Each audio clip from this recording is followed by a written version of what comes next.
Bonjour à toutes et à tous, bienvenue aujourd'hui pour cette nouvelle vidéo. Aujourd'hui, un nouveau sujet. On a fait récemment une analyse assez approfondie, assez poussée de l'équipe de Luis Enrique du PSG 2024-2025 de Luis Enrique. Et après avoir fait l'analyse de cette très belle équipe, évidemment, hein, je ne vais pas cracher sur mon Paris Saint-Germain, je me suis penché sur le cas d'une nouvelle équipe, qui est l'équipe, comme vous avez pu le voir dans le titre dans la miniature, de Chelsea. Alors, ce nouveau Chelsea 2024-2025, qu'est-ce qu'il donne? Qu'est-ce que c'est? Où on va en fait avec cette équipe tout simplement? Parce que quand on voit les mercatos récemment, ce qu'ils font, Chelsea, ils adorent dépenser. Vraiment, eux, ils voient le marché des transferts, ils dépensent. Ils prennent machin, ok, ils en vendent aussi, mais pour eux, c'est vraiment, ils sont au marché aux puces, ils prennent tout ce qu'ils peuvent. Ils font des mercatos de folie. Mais est-ce que c'est vraiment bien? Est-ce que c'est bien de dépenser autant, de mettre autant d'argent sur les mercatos, de prendre autant de joueurs, de se créer des équipes aussi grandes? Parce que, ok, c'est bien, on recrute des gens, mais qu'est-ce que véritablement ça vaut? Et je me suis penché sur le cas de cette équipe, j'ai lu pas mal d'articles, j'ai regardé pas mal de matchs, de highlights, etc. Ça fait quelques jours que je prépare cette vidéo pour vraiment être bien précis, savoir ce que je raconte. Et voilà, on va partir sur l'analyse de ce Chelsea, ce nouveau Chelsea, ce nouveau visage un petit peu de Chelsea. Et ça m'a intéressé aussi quand j'ai lu un article qui parle un petit peu de la valeur transfert des équipes actuelles de cette saison du coup. Et on nous dit que donc les équipes, les 100 équipes du monde qui ont dépensé le plus de moments en frais de transfert, ok, donc avec ou sans les bonus en général, pour recruter leur actuelle équipe. Ok, donc voilà, Chelsea qui lead assez largement ce classement avec 1,28 milliard d'euros de dépensés en de transfert pour créer l'équipe qu'elle possède actuellement. On peut voir un Manchester United deuxième, City troisième avec un petit peu plus d'1 milliard. Ensuite on a Arsenal, on descend assez largement, 800 millions, Tottenham près pareil, Paris Saint-Germain 770. Bon voilà, donc c'est la valeur en termes de transfert qu'a coûté l'équipe actuelle. Et on peut voir aussi que Chelsea, en plus du coup d'avoir beaucoup payé, a beaucoup recruté, car ils ont recruté 25 joueurs, ils ont payé 25 joueurs avec en moyenne 50 millions par joueur, donc c'est quand même pas mal. Quand on regarde par exemple la Juve ou Newcastle qui sont à 26, 28, donc au-dessus, n'est-ce pas, en termes de nombre de transferts payants qu'ils ont créé, qu'ils ont fait, on est quand même sur une valeur par joueur bien inférieure, 2 fois inférieure, avec 22 millions, 26 millions. On est quand même sur quelque chose de bien inférieur. City c'est 18 joueurs recrutés, le PSG c'est 16, Liverpool c'est 16 également. Donc voilà, on a quand même des grosses différences. On a Chelsea qui est au top du top en termes de recrutement. Genre eux, le mercato c'est leur délire. Eux c'est ça qu'ils veulent, c'est le mercato, c'est leur bail. On arrive l'été, on arrive l'hiver, il y a le mercato qui ouvre, c'est comme un jour de solde, ils y vont et ils prennent tout. Genre. Ils dévalisent le magasin, ils prennent tout ce qu'ils peuvent. Mais est-ce que c'est vraiment une bonne chose? Qu'est-ce que ça vaut de prendre autant de joueurs dans son équipe? On a vu pas mal aussi, je pense, de petites blagues, etc. qui sont... Voilà, qui ont été un peu publiées partout sur les réseaux, par exemple.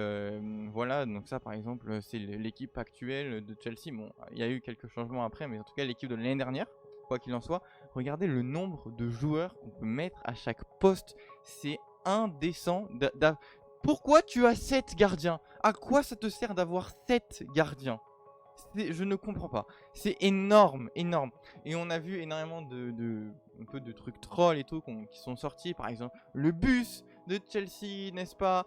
Le vestiaire, le banc pendant les matchs, voilà, la salle de sport. Bon, ça, on va y revenir vite fait.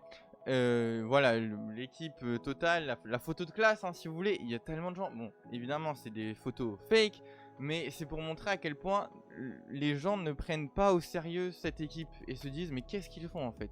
Et j'avoue, j'étais dans ce cas. Du coup, je me suis penché, je me suis dit ok, on va y aller sérieusement, on va regarder qu'est-ce que vaut Chelsea. On peut voir aussi, alors ça pour le coup c'est une vraie vidéo hein, publiée par le Chelsea officiel. On peut voir le nombre de gens à la salle de sport. Genre on dirait vraiment le Basic Fit au nouvel an. Genre vraiment c'est les gens, après Noël ils ont pris leur abonnement Basic Fit pour aller éliminer tout le foie gras et la dinde qu'ils ont bouffé à Noël. Et c'est indécent le nombre de gens, genre vraiment les gens se marchent dessus. On dirait pas du tout une salle de sport d'équipe professionnelle de football. Donc voilà, c'est... Qu'est-ce que ça vaut véritablement maintenant cette équipe de Chelsea? Alors, quand on compare un petit peu avec les autres teams européennes, parce que c'est ça aussi qui est important. Ok, ils ont recruté, mais ils ont recruté quoi? Ils ont recruté des jeunes joueurs. Quand on regarde ici, c'est les équipes européennes. On voit que Chelsea est dans les équipes les plus jeunes d'Europe. Mais Chelsea est surtout la team la plus jeune de tous des 5 championnats majeurs. Si on reprend par exemple du coup Chelsea, on est à 23,5 ans de moyenne d'âge. Ok, si on prend tous les jours, on fait la moyenne, en sachant que Chelsea en a énormément, on est à 23,5. Si on va regarder le cas de l'Espagne, ici, on voit que l'équipe la plus jeune, c'est Valence, avec 24 ans, un peu plus de 24 ans. Ok ? Si on prend le cas de l'Allemagne, on voit que l'équipe la plus jeune, c'est Stuttgart, avec 25,3 années de moyenne d'âge. C'est bien plus vieux. En Angleterre, du coup, on a dit c'est Chelsea, et assez largement, parce que derrière, on a Bournemouth avec 25 ans, on a quasiment 2 ans d'écart, de 2 points d'écart en fait, c'est quand même vraiment beaucoup. Si on regarde Arsenal, on est à 26, si on compare avec un Manchester City, on est à 27, Liverpool, on est à 27,6, 27,5, donc ouais, on a quand même des gens un petit peu plus vieux. En France, on a une équipe qui est plus jeune que Chelsea, c'est Strasbourg. Voilà, Strasbourg, dans les 5 championnats majeurs, c'est l'équipe la plus jeune. Bon, après, on va pas, voilà, pas no offense à Strasbourg, mais bon, c'est pas le même calibre, on n'attend pas les mêmes choses du Racing de Strasbourg et de Chelsea. Voilà, que Strasbourg gagne demain la Ligue des Champions, ça nous étonnerait beaucoup. Que Chelsea, on dirait ok, voilà, c'est normal, presque mérité. Donc ouais, voilà, c'est... Après, c'est le Paris Saint-Germain par contre. Paris Saint-Germain qui a une stratégie un petit peu similaire là récemment depuis Luis Enrique globalement, qui veut avoir des jeunes. C'est très bien, très bien. Et on est quasiment sur la même chose, hein. 23,5 pour Chelsea, 23,8 pour le PSG. C'est très similaire. Et on avait encore du coup l'Italie, il faut que je retrouve là dans ces trucs, voilà. L'Italie, hein, voilà, 23,7. 23,7, donc on est aussi un petit peu plus vieux. Pas beaucoup, on est sur à peu près la même chose que Chelsea, hein, entre 23,5 et 23,7 c'est quasiment la même chose, mais bon c'est Parme aussi, voilà. Quand on regarde la Juve, 24, quand on regarde Milan, 26, l'Inter c'est l'équipe la plus vieille avec plus de 30 ans de moyenne d'âge, c'est-à-dire que on prend chaque les joueurs, ils ont en moyenne 30 ans dans l'équipe, c'est des vieux, c'est vraiment des vieux. Mais c'est pas mauvais, pas forcément mauvais, c'est juste une autre stratégie pour Chelsea qui est du coup l'équipe majeure la plus jeune, disons. On va enlever Strasbourg, on va mettre Strasbourg de côté. C'est l'équipe la plus jeune. Mais Chelsea. Chelsea. 24. 25, c'est aussi... Donc on a parlé hein, du fait qu'ils ont dépensé beaucoup au mercato et tout. Ils ont 30 joueurs. Encore. C'est la 3e équipe la plus chère avec le plus de valeur marchande de PL. Ok. On prend cette info. On la garde. Pour l'instant. Revenons juste vite fait sur le fait que cette année, ils ont 30 joueurs. Ok. La saison précédente, Chelsea,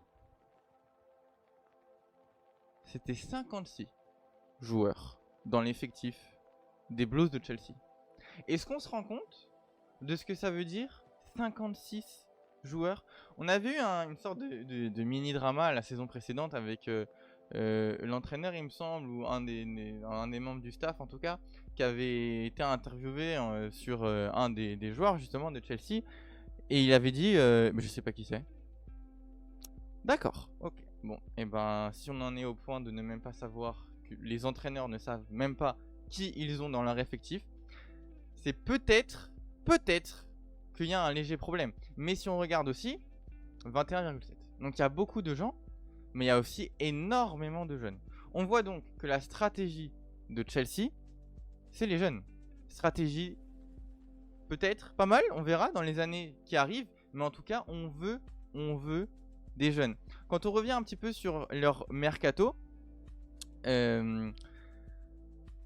bon, que dire, 21-22, bon voilà, on fait un petit peu à peu près la même chose. On vend un peu plus que ce qu'on a acheté, ok, pourquoi pas, bon là c'était encore pas mal. La saison 2022-2023 a été, comment dire, bah juste regardez quoi, 630. On a acheté pour 630 millions d'euros. On a vendu pour 67. Alors ok, je dis pas, il y a beaucoup de joueurs qui sont partis en transfert, en prêt, pardon, avec des free transferts, ok. Mais ça fait quand même beaucoup de prises. 630 millions d'euros. 630. C'est énorme. L'année suivante, donc 23-24, c'était la saison précédente, on a vendu un petit peu. Ok, on s'est dit on a peut-être un peu trop de joueurs, on va vendre pour 277. Ok, pourquoi pas, on vend des petits joueurs par-ci par-là. Bon, beaucoup de transferts, quelques joueurs gratuits. On vend un Kai Havertz à Arsenal, c'est pas mal. Un Mason Mount, ok. Kovacic, ok. Ça fait, on renfloue un petit peu les caisses. Derrière, on dépense quand même 464 millions. Ok, Chelsea. Est-ce qu'on est d'accord qu'en 2 saisons, vous avez dépensé 1 milliard d'euros? 1 milliard. En 2 saisons. Peut-être falloir calmer les signatures sur le chéquier, là, s'il vous plaît. Cette saison, ouais, toujours, ils en ont pas eu assez. Alors ok, ils ont quand même vendu pour 200 millions. Donc c'est pas mal. Mais ils ont encore pris pour 240. Donc, bah ça leur suffit pas, apparemment. On a aussi des petits joueurs hein, qui viennent du centre de formation, tout ça. Donc c'est pas mal, c'est pas mal. On a vraiment des petits jeunes qui émergent. Et c'est génial, c'est super. Mais on est quand même un acheteur compulsif chez Chelsea. Un vrai acheteur compulsif. Quand on recompare aux effectifs, parce que du coup on a acheté beaucoup de joueurs au cours de tous les markouts, on en a vendu, on en a acheté, mais on en a acheté beaucoup. Chelsea cette saison, 24-25, comme vous voyez ici, a 30 joueurs dans son effectif. Manchester City, c'est 24. Arsenal, c'est 22. 22, ils ont 2-11. Ils ont 2 équipes. 22. Ok. Si on prend un Liverpool, 23. Même United, c'est 27. Tottenham, 25. En fait, le problème, c'est que, ok, c'est bien, on a beaucoup de joueurs. Mais quand on revient et qu'on recompare à la saison précédente, où c'était 56, on va trier là juste par nombre, voilà. 56 à Chelsea. C'est énorme. Alors je comprends qu'on dise oui, mais c'est pour les blessures, etc. Si on a se blesse, ok.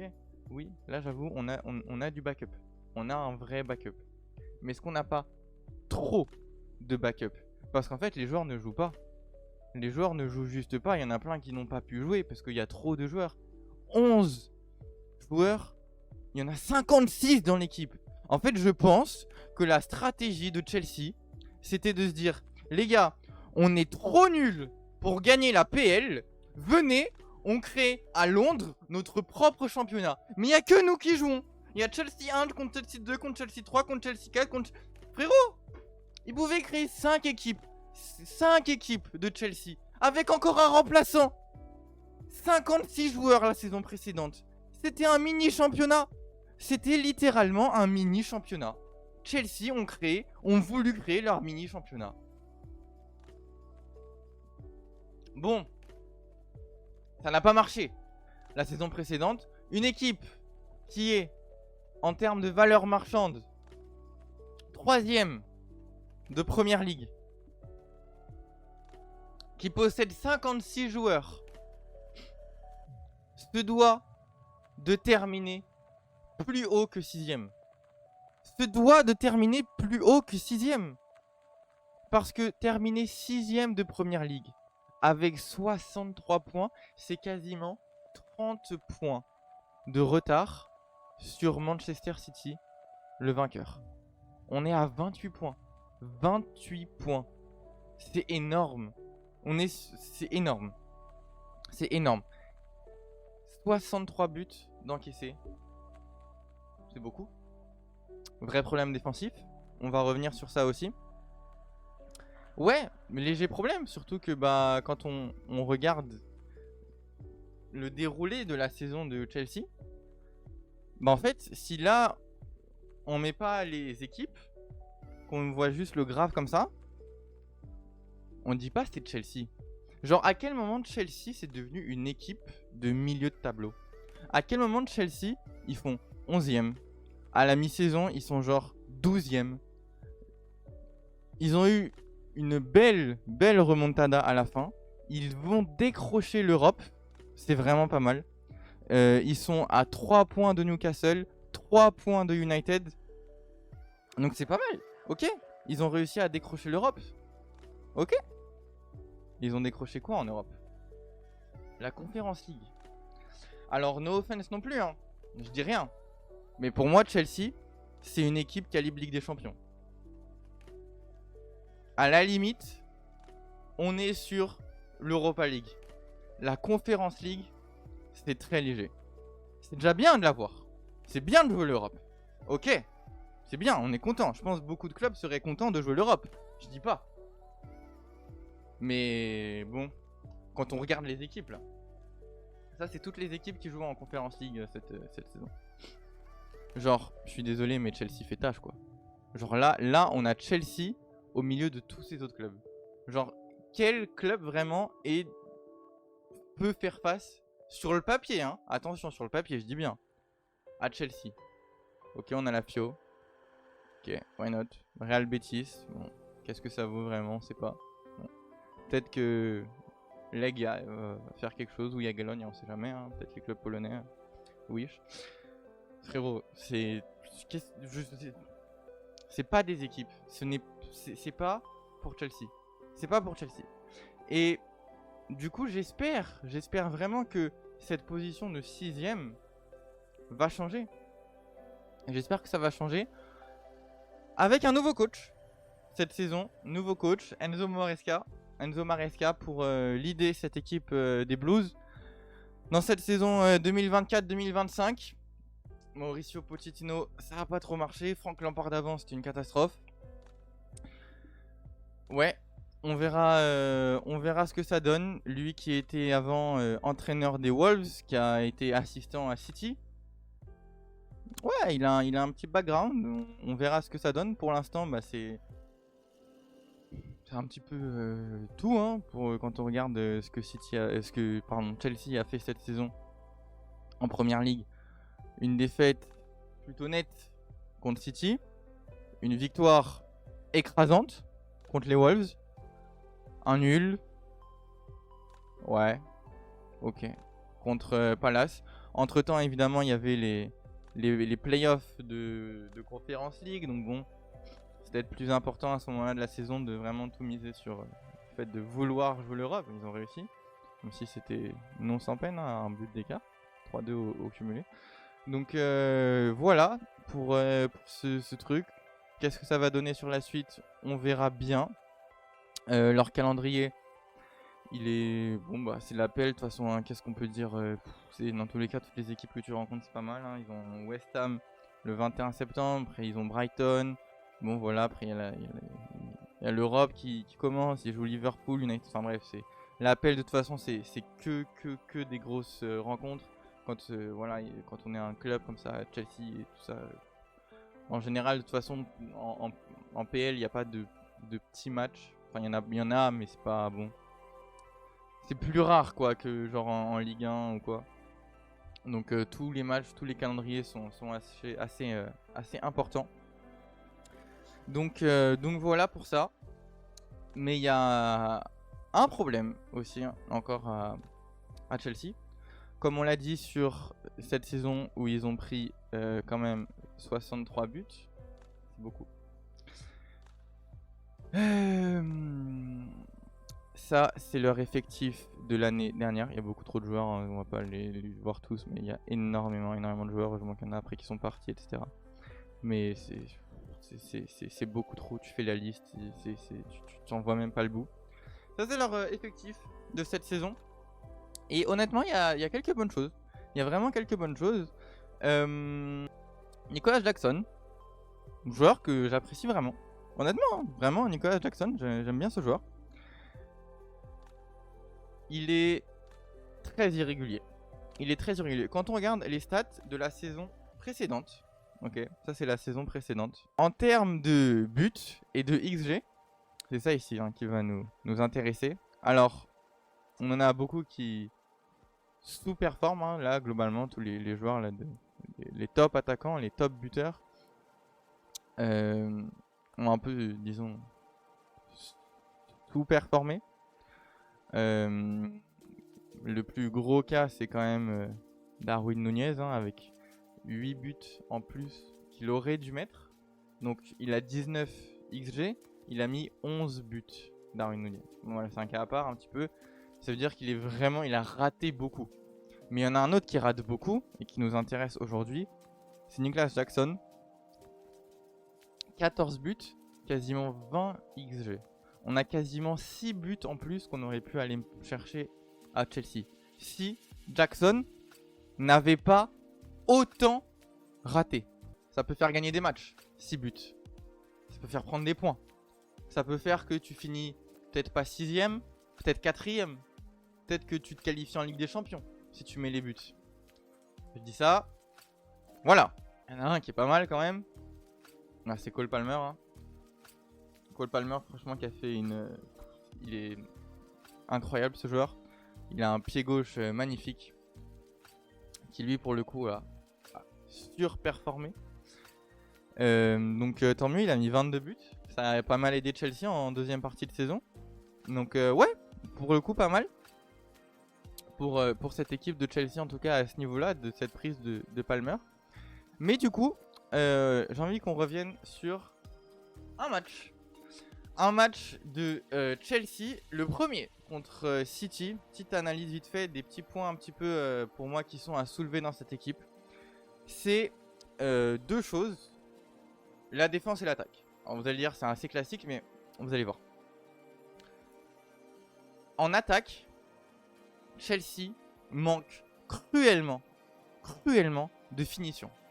Énormément d'actions doivent finir en but. Et il y a des beaux exemples sur ce match contre City. Beaucoup d'actions doivent donner un but à Chelsea.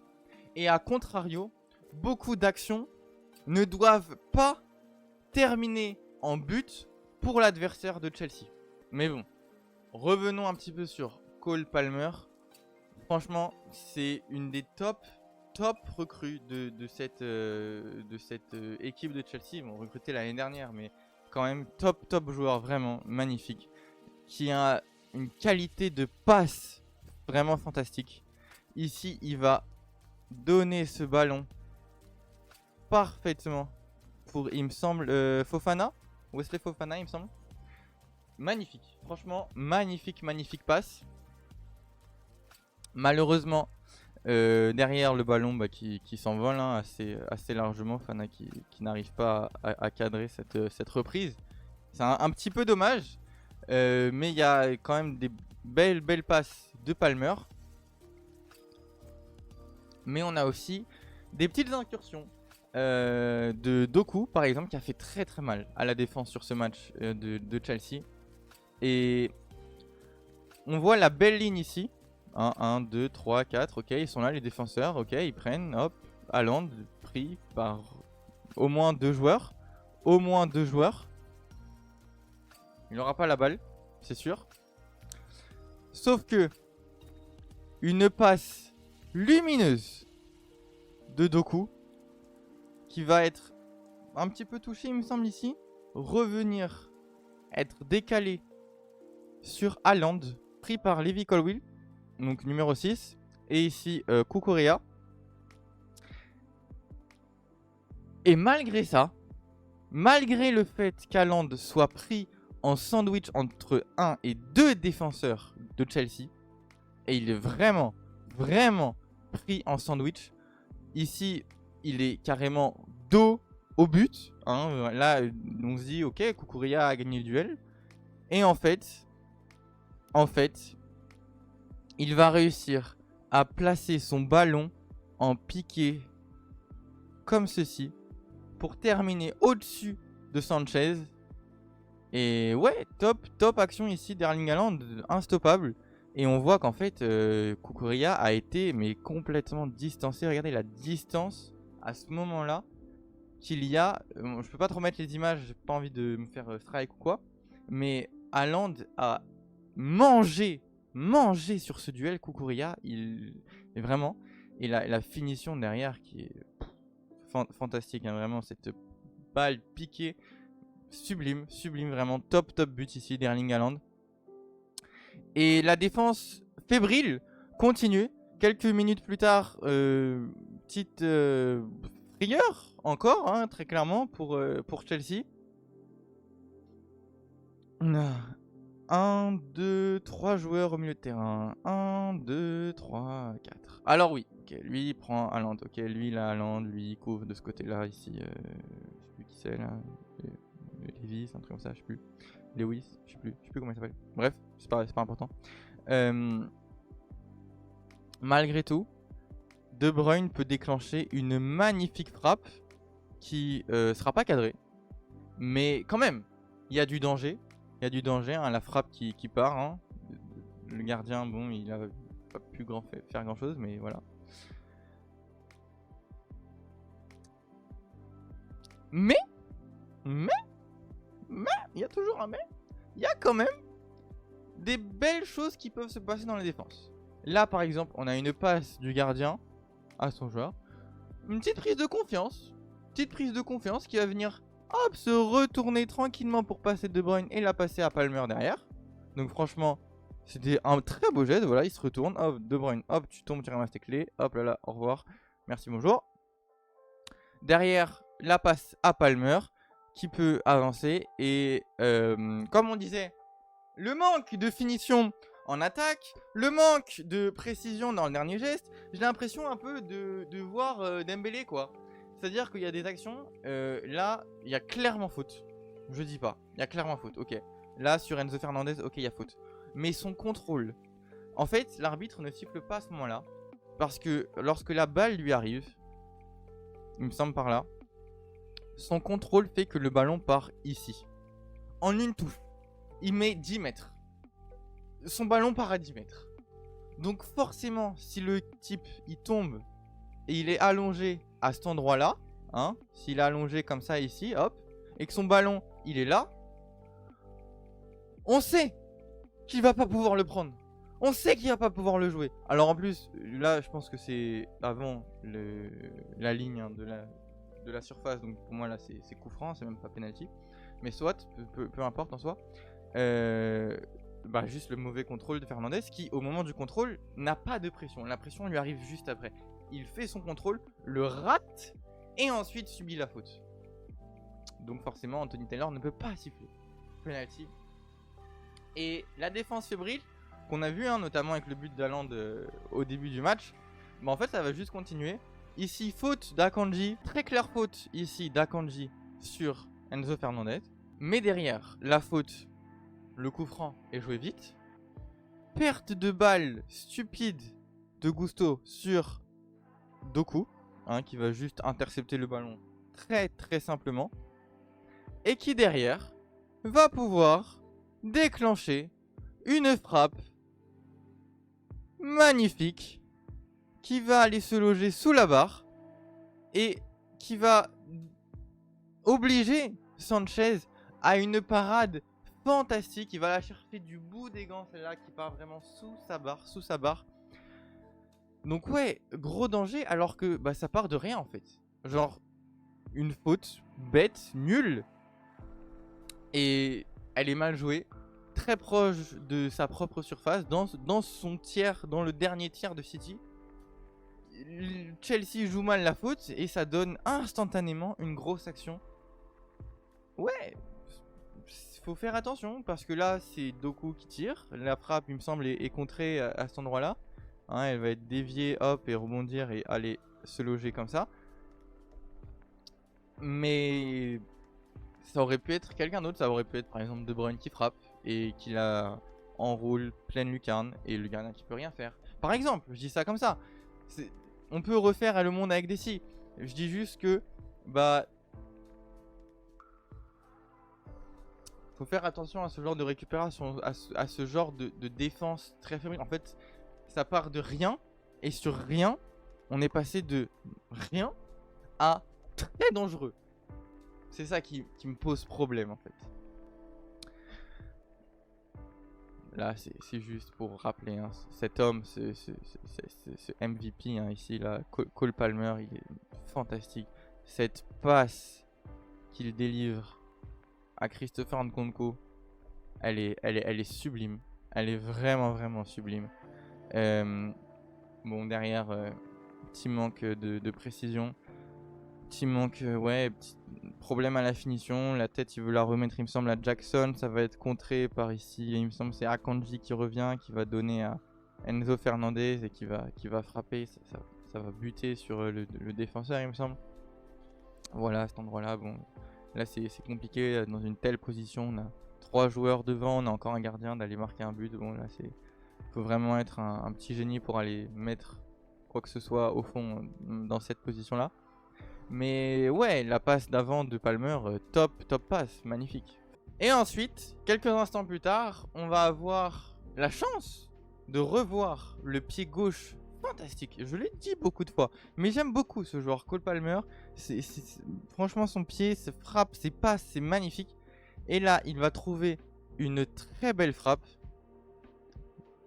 Ok, plutôt axiale, qui va pas poser trop de problèmes que ça en soi pour l'arrêter à du coup Ederson, hein, il l'arrête plutôt facilement, sauf que la frappe est tellement puissante qu'il va relâcher son ballon à cet endroit là et bah c'est simple hein, derrière Jackson face au gardien, là c'est but gratuit, là c'est magnifique but en soi, beau renard des surfaces, belle frappe d'avant, franchement en vrai c'est le football, c'est comme ça, ok, très bien. On aime ça. Le problème c'est que le match s'est terminé à 2-0 parce qu'en fait donc Chelsea du coup n'a pas marqué ce but et on a repris un derrière à la fin du match, mais pourquoi en fait ici il n'y a pas but? Ah oui d'accord, ok, parce que sur une frappe comme ça hein, où Jackson ne joue rien, à ce moment-là, Jackson ne joue rien, n'espère pas la balle véritablement, ne fait pas un vrai appel, il est là plutôt statique, hein, plutôt stoïque, il regarde un petit peu l'attaque. Sur une frappe comme ça splendide de Palmer qui va lui revenir, bah il est hors jeu. Le type est juste hors jeu à ce moment-là, hein, on voit avec la ligne, hein, c'est clair ici, il est très largement hors jeu. J'ai envie de dire que sur ce genre d'action, bah c'est dommage en fait. Parce que là c'est un but, franchement il y avait but. Il avait juste à être quoi, quelques centimètres derrière, un demi-mètre derrière et c'était bon. Il avait toujours le temps de revenir sur ce ballon, d'aller mettre le même but, il n'y avait rien qui changeait. Pour moi c'est une énorme ici, erreur de juste vision de jeu. Un manque de vision de jeu dans cette situation.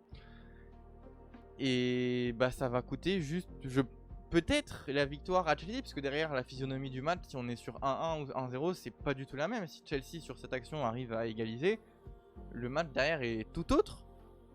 Mais non, sur un mauvais positionnement de Jackson ici, hein, qui est clairement, bah là on peut lui mettre un emoji dans ce sens-là. Malheureusement là ouais non, ça va pas. C'est donc bah toujours 1-0 pour City après ça. Et bah là on est en deuxième période. Comme on disait avant, la défense fébrile. Genre, on parle d'Erling Haaland là, hein. Attention. on part d'Erling Haaland. C'est le mec, ouais, il est assez MVP de cette PL récemment. Il est pas mal, il a déjà mis 7 buts en 3 matchs. Il a mis 2 triplés. Oui, c'est ça, 2 triplés. Du coup, il a mis un but contre Chelsea en ouverture. Après, il a mis 2 fois 3. Donc, c'est ça, il est à 7 buts. Bah, Cucurella encore à la ramasse ici. Là, je sais pas qui c'est. Non, Fofana, il est là. Donc, ouais, je sais pas c'est qui ici, mais bref. Là, on laisse une énorme. Enfin, là, c'est pour peut-être Cucurella, peut-être Fernandez qui doit venir aider. Honnêtement, là, je sais pas trop. Là, pour moi, Fofana, en fait, a un problème. Alors, ok, ils veulent le prendre à 2 ici, mais on peut pas laisser autant de place à Haaland dans ce genre de situation. Et là, il a juste à terminer comme ça. Alors, la frappe prise sans élan, ça manque de puissance, ça manque peut-être de précision. Sanchez qui va pouvoir aller la chercher dans cette zone-là, justement, assez facilement. Mais quand même, genre là, laisser autant de place à Haaland pour lui laisser un tir, c'est vraiment dangereux. Et ouais, encore une petite action ici. Comme on parlait de Jackson, avec son manque de finition. Alors là, bon, c'est compliqué vraiment de lui en vouloir sur ça. Le geste est pas facile. Mais il y a une belle tête. Hop, comme ça. Et lui en pivot, en vrai neuf, à ce moment-là, va devoir tenter un geste assez fou, assez acrobatique. Voilà, dans cette position, boum. Il a tiré, la balle est là, hop, il a pu tirer. Et sauf que bah, c'est trop central. Et Ederson qui a juste à mettre ses mains devant lui. Ederson très bien placé, hein. Je dis pas, mais bon, quand on regarde, il est vraiment placé au milieu des cages, quoi, quasiment. Ouais, c'est ça, il est au milieu des cages. Donc, bon, bah. Il fait son job de gardien, quoi. Et l'arrêt est pas très dur. Donc, ok, arrêt réflexe, mais c'est marrant, réflexe, mais bon, bah, il est au milieu des cages et la frappe lui arrive dessus. Donc, peut-être qu'il y a mieux à faire ici. Bon, là, je vais pas trop en demander non plus à Jackson. La frappe est pas facile à mettre, mais voilà. Voilà. Donc, c'était un petit peu les choses qu'on peut dire de cette équipe de Chelsea. Pour résumer, on est sur un effectif très jeune. Très jeune. Plutôt cher aussi, hein, avec pas mal de joueurs valuable. Vu qu'on est sur le 3ème effectif le plus cher de Chelsea. En même temps, il y a beaucoup de joueurs, donc bon, peut-être que voilà, ça se comprend. Mais on a des bonnes prises. Cet été, on a pris Joao Félix. On a vendu Sterling. On l'a prêté, je sais plus. Enfin bref, en tout cas, il n'y a plus Sterling. Donc on a fait un petit échange, pourquoi pas. Bon, Joao Félix, c'est pas mal qu'il soit revenu à Chelsea.